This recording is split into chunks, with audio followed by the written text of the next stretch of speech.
Bom dia. Bom dia. Bom dia. E se você está se perguntando, ué, Miss, você usa óculos? Eu uso. A partir dessa semana eu tive que começar a usar porque você vai ficando meio velho. Seu corpo vai ficando cansado. Aí o teu olho já não aguenta mais. Então, eu tenho que usar óculos. Eu queria que você abrisse sua Bíblia nessa manhã, no livro de 2 Samuel.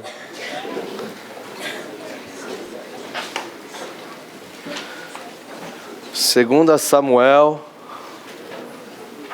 capítulo 6. 2 Samuel 6, 1 a 15. 2 Samuel 1 a 15. É um pouco comprido, eu sei. Mas tem aí 3 minutos para você ler e depois vamos fazer uma reflexão. 2 Samuel 6, 1 a 15. 2 Samuel 6, 1 a 15. 2 Samuel depois de 1 Samuel.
E a palavra nos diz assim nessa manhã. De novo Davi reuniu os melhores guerreiros de Israel, 30.000 ao todo. Ele e todos que o acompanhavam partiram para Baalá em Judá, para buscar a arca de Deus, a arca sobre o qual é invocado o nome do Senhor dos Exércitos, que tem o seu trono entre os querubins, acima dela. Puseram a arca de Deus num carroção novo e a levaram para da casa de Abinadab, na colina. Uzá e Aiô, filhos de Abinadab, conduziam o carroção com a arca de Deus. Aiô andava na frente dela. Davi e todos os israelitas iam cantando e dançando perante o Senhor, ao som de todo tipo de instrumentos, de pinho, harpas, liras, tamborins, chocalhos e símbolos. Quando chegaram à eira de Nacon, Uzá esticou o braço e segurou a arca de Deus, porque os bois haviam tropeçado. A ira do Senhor acendeu-se contra Uzá, por seu ato de irreverência. Por isso Deus o feriu, e ele morreu ali mesmo, ao lado da arca de Deus. Davi ficou contrariado, porque o Senhor em sua ira havia fulminado Uzá. Até hoje aquele lugar é chamado Perez Uzá. Naquele dia Davi teve medo do Senhor e se perguntou: como vou conseguir levar a arca do Senhor? Por isso ele desistiu de levar a arca do Senhor para a cidade de Davi. Em vez disso, levou-a para a casa de Obed-edom, de Gate. A arca do Senhor ficou na casa dele por 3 meses, e o Senhor o abençoou e toda a sua família.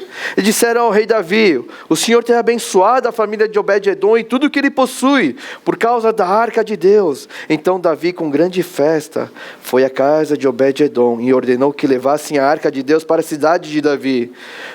Quando aos que carregavam a arca do Senhor davam 6 passos, eles sacrificavam um boi e um novilho gordo. Davi, vestindo o colete sacerdotal de linho, foi dançando com todas as suas forças perante o Senhor. E enquanto ele e todos os israelitas levavam a arca do Senhor, aos sons de gritos de alegria e de trombetas. Na passagem de hoje a gente vê que Davi está tentando levar a arca de Deus, a arca que simboliza a presença de Deus, para a cidade de Davi. Davi já tinha se estabelecido na cidade de Davi, já tinha conquistado Jerusalém, ele estava na cidade de Davi. Então ele resolve pegar a arca que está na casa de Abinadab e levar para a cidade de Davi. Mas como é que essa arca foi parar na casa de Abinadab? Quando os israelitas chegam na terra de Canaã, os filisteus chegam ao mesmo tempo para conquistar a mesma terra. E é por isso que os filisteus, eles são os inimigos históricos dos israelitas. E numa dessas guerras, os filisteus e os israelitas estavam em guerra.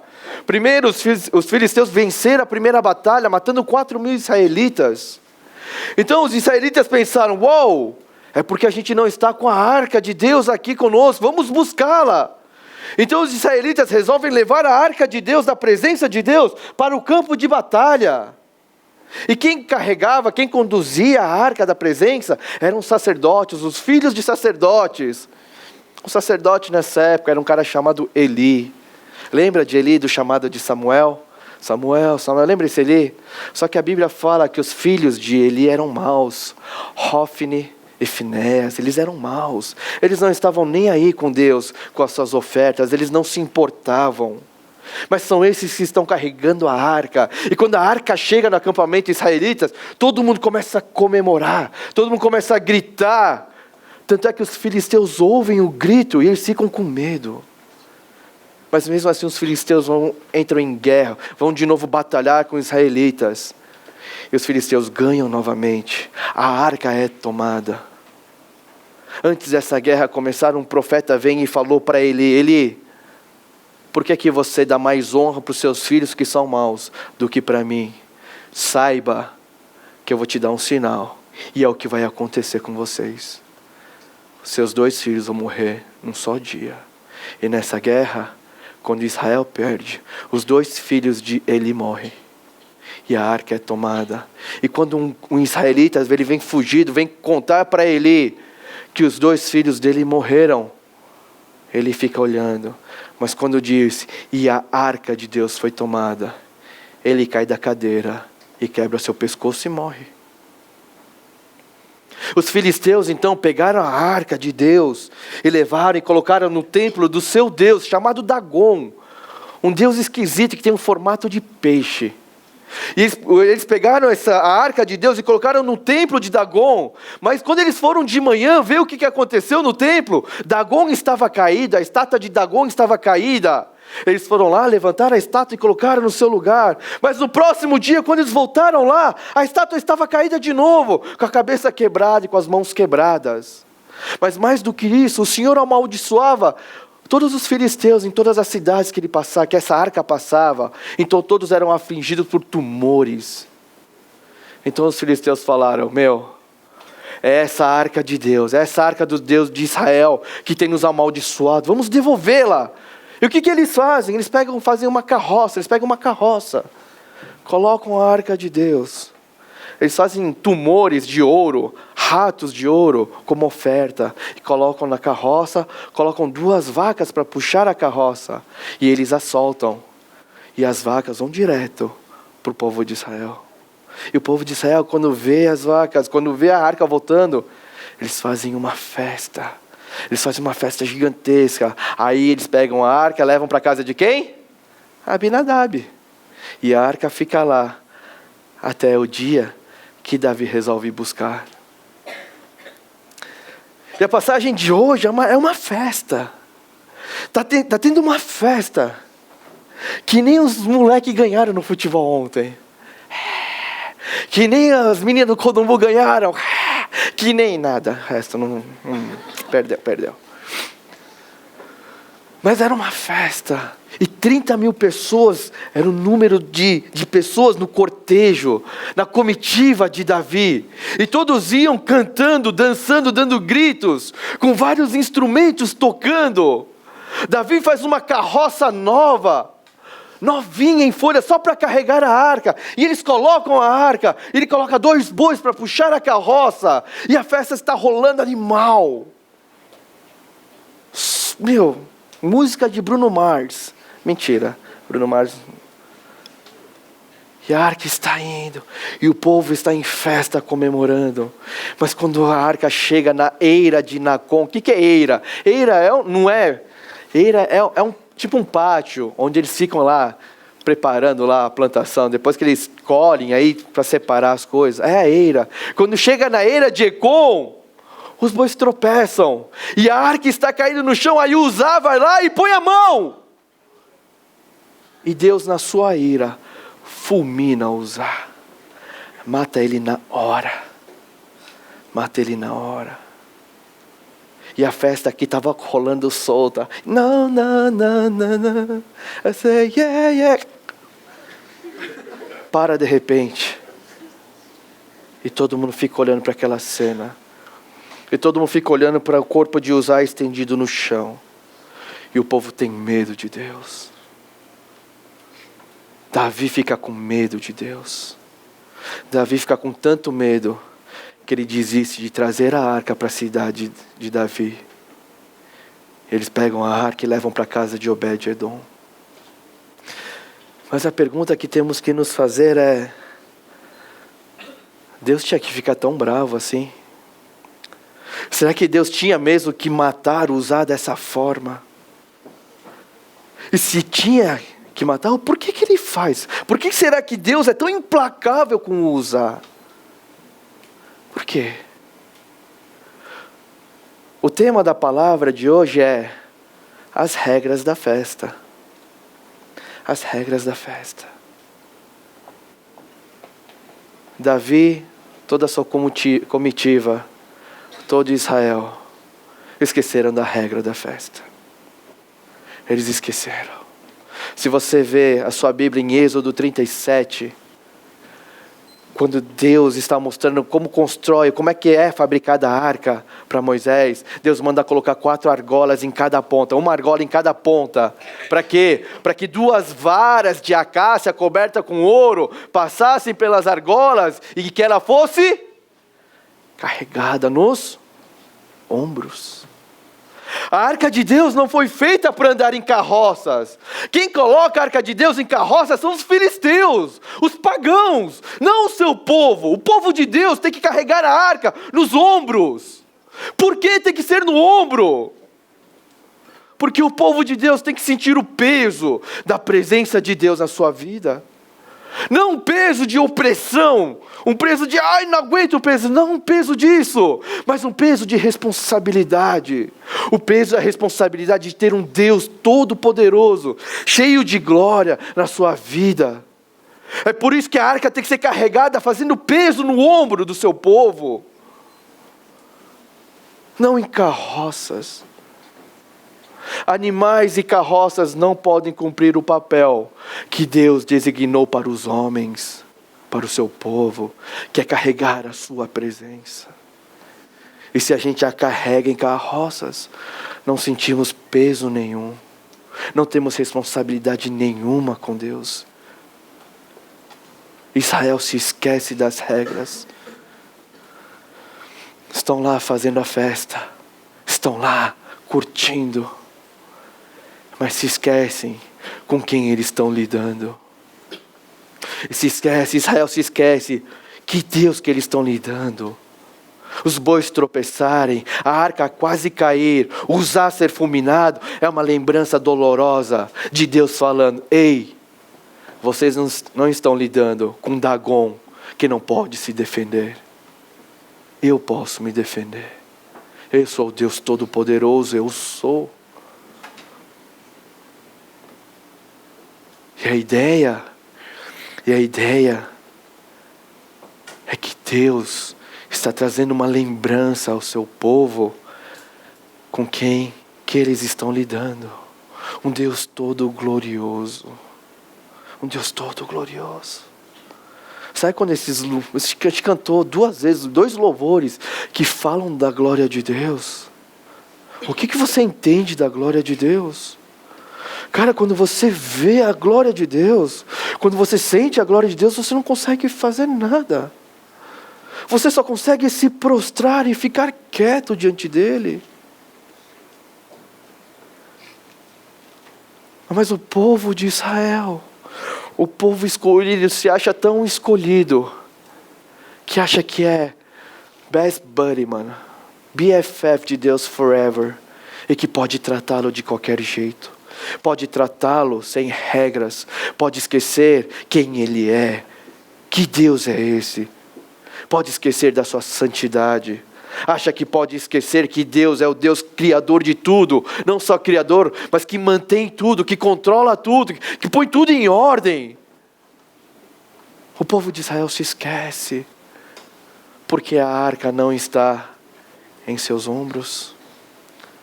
A festa parou. As regras não foram cumpridas. As minhas filhas, quando eu vou brincar com elas, a gente está sempre brincando. Legal. Aí chega uma hora que elas se acham tão íntimas que elas querem colocar o dedão na minha boca, o dedão do pé na minha boca. Ei, pera lá. Cara, eu amo minhas filhas, eu sou apaixonado pelas minhas filhas. Pela minha esposa também, que está lá, graças a Deus. Mas, peraí. A gente é íntimo. Eu amo, cara, minhas filhas, cara, mais do que tudo. Mas, cara, isso não dá o direito delas colocarem o dedão do pé sujão na minha boca. Não dá o direito. Falta o respeito. Falta o respeito. E às vezes a gente não vive assim, achando que a gente é tão íntimo de Deus, o Deus amoroso, o Deus bondoso, o Deus misericordioso, o Deus cheio de graça, o Deus paizinho, ai meu paizinho querido, que a gente acha que a gente pode deitar e rolar nele, que a gente acha que pode tratá-lo de qualquer maneira. A gente não é assim quando vem para a igreja, acha que pode ficar aqui de qualquer jeito. Não só as coisas de Deus, não só Deus, mas as coisas de Deus, a gente vem na igreja e usa de qualquer jeito. Deixa jogadas as coisas da igreja de qualquer jeito. A gente escreve o nosso nome no banco da igreja. Tem um banco no Kidawall, mano, tem um banco no Kidawall que tem um Pikachu desenhado, cara, pelo amor de Deus. Não há temor, não há reverência. Não há respeito por Deus, nem pelas coisas de Deus. A gente acha que a gente é tão íntimo, que a gente pode pegar as coisas de Deus e dizer, é nosso Deus, não é? E fazer delas o que a gente quiser. Eu quero te dizer que não é. Quando eu estava no TD, quando eu tinha a idade de vocês no TD, a gente não podia subir no tablado. Sabia? A gente não podia chegar perto do púlpito onde a palavra era pregada, vocês sabiam? Não porque era uma lei, mas porque era um respeito. Era reverência a isso. Porque era ali que Deus falava. Então a gente não podia subir. Se quisesse subir, os pastores tiravam o sapato para subir. Mas sabe quando a gente vai treinar no NE? A primeira coisa que vocês fazem é subir lá em cima, sentar em cima do púlpito e colocar o pezão em cima do púlpito. É usar todas as coisas que a igreja oferece e depois que acaba, está tudo jogado. Tem coisas jogadas até hoje lá no 3º andar. E a gente não está nem aí. Sabe por quê? Porque a gente olha para Deus como se a gente fosse igual para Ele. A gente não tem temor. A gente não tem reverência. A arca não está em nossos ombros. A arca está em carroças. Que carroças? Professores? Pastores? A gente não pode carregar a arca para você.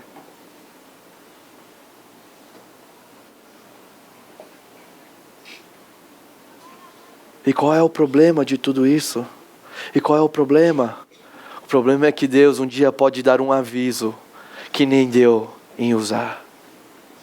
O problema é que Deus pode... Ei, vocês não estão lidando com qualquer Deus. Ei, Eu sou o Deus Todo-Poderoso. Mas a gente não liga. A gente não liga.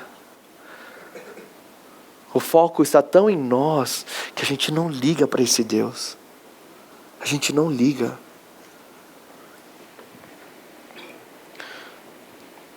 Mas sabe, mesmo depois de todas as consequências, quando estão trazendo a arca, mesmo depois de todo o medo, Deus continua sendo misericordioso e gracioso. Deus continua sendo Deus. Deus continua sendo Deus. Porque quando a arca é levada para a casa de Obed-Edom, Deus começa a abençoar essa família e tudo que essa família tem. Abençoa tanto, se mostra tão amoroso, tão misericordioso ainda, que Davi resolve ir lá buscar a arca de Deus de novo. E como Davi vai buscar, mais uma vez uma festa é organizada. Uma comitiva gigantesca vai lá. Mas como a arca é trazida? Carregada no ombro dos sacerdotes. Carregada no ombro dos sacerdotes. As regras, os requisitos estão sendo cumpridos. A festa continua rolando solta. E Deus é tão misericordioso, porque eu fico imaginando que a cada 6 passos os caras sacrificavam um boi, um novilho. Deve ter sido milhares de bois, milhares de novilhos, que só são possíveis sacrificar ao próprio Deus, se Ele mesmo provê tudo. Não é possível. E Deus continua fazendo isso. E Davi vai lá, pega a arca de Deus e leva para a cidade de Davi.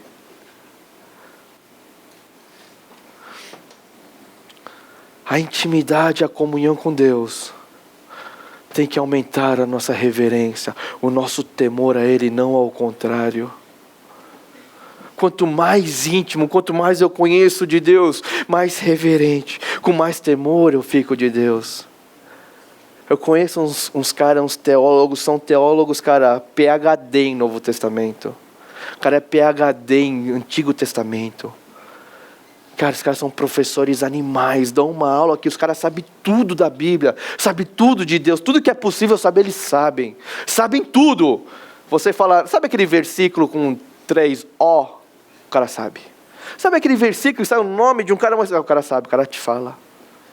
E esses caras dão uma aula fantástica, mas quando eles vão começar a aula, eles vão orar, eles oram assim: Senhor Deus, por favor. Eles não têm coragem de levantar a voz para Deus. Eles não têm coragem de exigir alguma coisa de Deus, a não ser pedir, por favor, Deus, esteja presente. Deus esteja aqui. Eles não têm coragem de falar, Deus, faça isso, faça aquilo. Mas eles pedem, Deus, por favor, se o Senhor quiser. Quanto mais você conhece a Deus, mais você se conhece. E mais você vê o quanto você não é nada, não merece nada. Que nem a Gabi falou, a gente não merece nada. E é isso que nos constrange. É isso que tem que nos botar de joelhos. É isso que tem que fazer a gente ser reverente, ter temor, respeito por Deus, pelas coisas de Deus. Porque Ele é um Deus todo-poderoso, que está agindo na sua vida, que coloca o dedo na sua vida, que age na sua vida.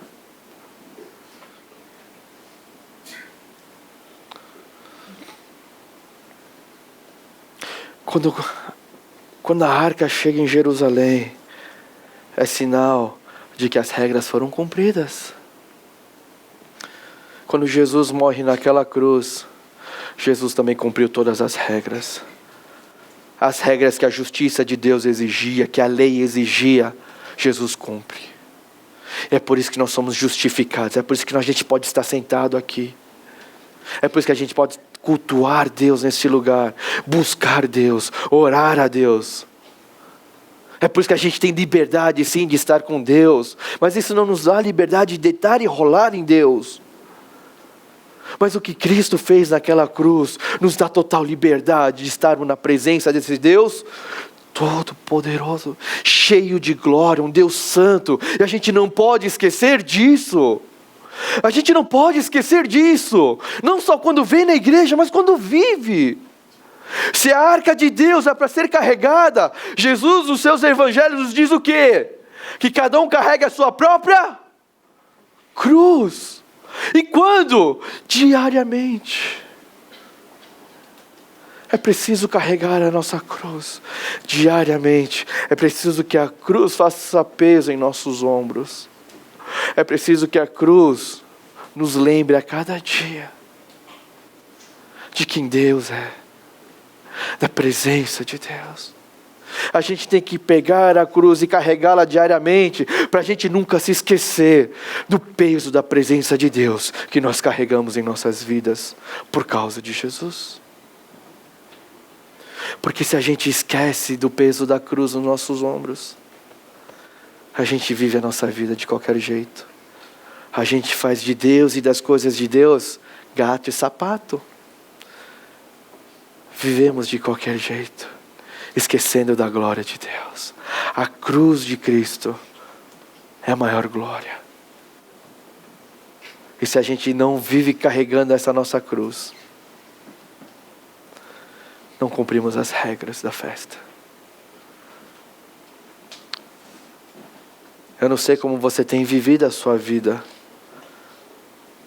Se Deus tem sido só um peso, uma opressão na sua vida, que saco, é só um peso. Ou se a cruz significa o peso, a responsabilidade de você ser filho e filha de Deus, de carregar a presença de Deus, o seu Santo Espírito dentro de você. Se você tem esse peso na sua vida, se você tem essa responsabilidade, se você tem esse respeito por Deus, porque a cruz que machuca o nosso ombro é o choque de realidade para aquilo que somos, para a nossa realidade. Não dá para viver carregando as nossas cruzes em carroções de bois, de vacas, no lombo dos professores, no lombo dos pastores. Não dá mais. Você é responsável por carregar a sua própria cruz. A sua própria cruz. E quanto mais você conhece a Deus, maior é a tua cruz. Quanto mais você conhece a Deus, maior é o peso de Deus na sua vida. E olha que engraçado, a cruz de Deus não nos prende. A cruz de Deus, a cruz de Cristo em nossos ombros, nos dá liberdade. Nos dá liberdade de sermos quem podemos ser. Porque é uma lembrança viva de que há um Deus que agiu por nós, que nos ama. Um Deus cheio de graça, que se importa com quem você é. Mesmo que o mundo diga ao contrário, a cruz está lá para mostrar o que Deus sente por você. Pessoal, é hora de pegar a cruz da carroça, ou do chão, ou da lembrança do acampamento, de pegar lá do Kidon a cruz e botar no ombro e começar a carregar todos os dias da sua vida, para que você não se esqueça desse peso santo da presença de Deus. É só assim, é só com esse peso batendo em nossos ombros que a gente vai poder viver de maneira digna, de maneira como filhos e filhas que conhecem Deus, sendo livres e sendo amados. É por isso que Deus nessa manhã te chama para a cruz novamente, para que você pegue a sua cruz. Ele não manda você pegar a cruz. Jesus não está te obrigando a pegar a cruz. É uma decisão sua, é uma decisão própria. Mas é a decisão daqueles que sentem, que sabem da glória de Deus, sabem com que Deus estão lidando. É isso. Jesus te chama para pegar a cruz novamente. Vamos nos levantar e vamos orar.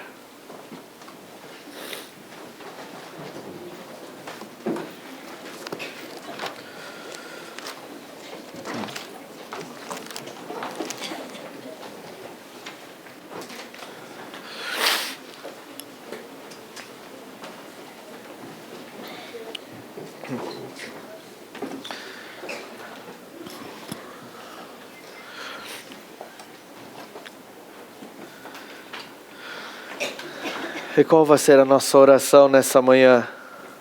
Você ouviu a história de um povo que é o povo de Deus, que ao esquecer de carregar Deus, o peso de Deus em seus ombros, foge das regras e trata Deus como se Ele não fosse nada e as coisas de Deus como se não fossem nada. Eu queria que antes de você orar, se você refletisse, se você tem carregado a sua cruz diariamente, não como um peso opressor, não como um peso, ai que saco, como uma obrigação, mas o peso da presença desse Deus na sua vida. Porque o peso da presença de Deus na sua vida faz toda a diferença. Ao mesmo tempo que Ele não deixa você viver de qualquer jeito, ao mesmo tempo que o peso de Deus não deixa você viver como se fosse um pagão, um adúltero, o peso da presença de Deus nos dá liberdade de sermos aquilo que Deus quer que a gente seja. Animais e carroças não podem carregar a sua cruz. Professores e pastores não podem carregar a sua cruz.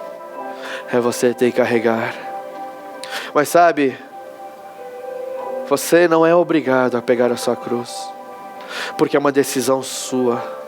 Lembra que Deus não é um deturpador de vontades? Pois é, nem nisso Ele vai te obrigar. Mas cabe a você decidir. E que o Espírito Santo de Deus possa falar ao teu coração, enquanto você reflete, enquanto você pensa em como você tem vivido. E se a sua decisão hoje é carregar a cruz diariamente, para se lembrar de que Deus você está lidando na sua vida, então que você possa orar e tomar essa decisão. Cristo te convida para a cruz nessa manhã. Cristo te convida a carregar a sua cruz, gentilmente, sem te obrigar. Tem alguns minutos de oração e depois vamos louvar a Deus.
Gentilmente me atraiu e eu, sem palavras, me aproximo, quebrantado por seu amor, pela cruz me chamou, gentilmente me atraiu e eu, sem palavras, me aproximo, quebrantado por seu amor.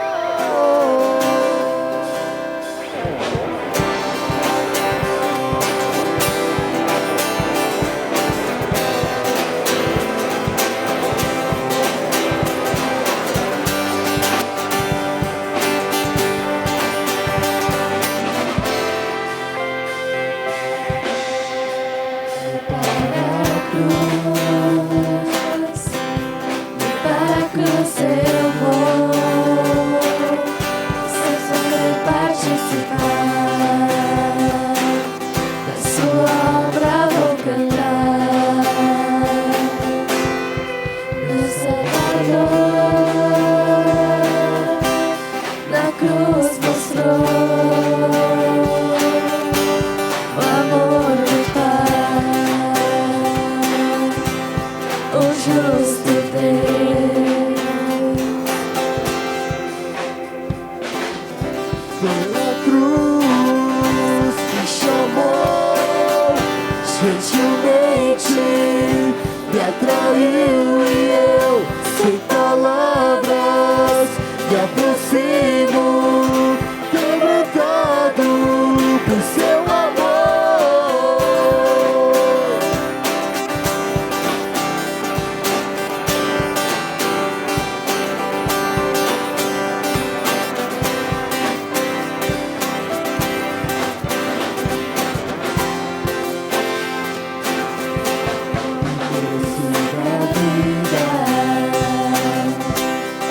Graça recebi a sua cruz, a morte me levou, trouxe minha vida. Eu estava condenado, mas agora pela cruz eu fui reconciliado. Pela cruz me chamou, Gentilmente me atraiu e eu, sem palavras, Quebrantado por seu amor, pela cruz me chamou, gentilmente me atraiu e eu, sem palavras, me aproximo. Quebrantado por seu amor, pela cruz me chamou, gentilmente me atraiu e eu, sem palavras, me aproximo. Quebrantado por seu amor, pela cruz me chamou, gentilmente me atraiu e eu, sem palavras, me aproximo. Quebrantado por seu amor, pela cruz me chamou, gentilmente me atraiu e eu, sem palavras, me aproximo. Quebrantado por seu amor, pela cruz me chamou, gentilmente me atraiu e eu, sem palavras, me aproximo. Quebrantado por seu amor. Senhor Deus, obrigado por nos chamar para a tua cruz. Queremos sim carregar a tua cruz em nossos ombros diariamente, Jesus, para que ela nos pese, para que a presença do Santo Deus pese em nossas vidas, não como uma opressão, mas como uma responsabilidade, como uma honra, como um privilégio, que é carregar a tua presença, que é carregar o teu Santo Espírito em nós, para que assim a gente não viva de qualquer jeito, para que assim a gente não te trate de qualquer jeito, nem as tuas coisas, para que assim possamos viver constrangidos por esse teu amor, constrangidos por essa tua graça, pela tua misericórdia. Que a cruz em nossos ombros seja uma alegria do nosso viver, que a cruz no nosso ombro nos dê liberdade, porque somos muito amados por Ti. Deus, não queremos esquecer jamais com que Deus estamos lidando, o único Deus, o Todo-Poderoso, grandioso, o que criou todas as coisas e que mantém tudo em seu lugar, o Deus Santo. Obrigado, Deus, por nos dar uma nova chance nessa manhã, de pegarmos as nossas cruzes e a carregarmos, Senhor. Que o Senhor possa nos abençoar muito com a Tua presença. Obrigado, é o que te pedimos e oramos. Em nome de Jesus, amém.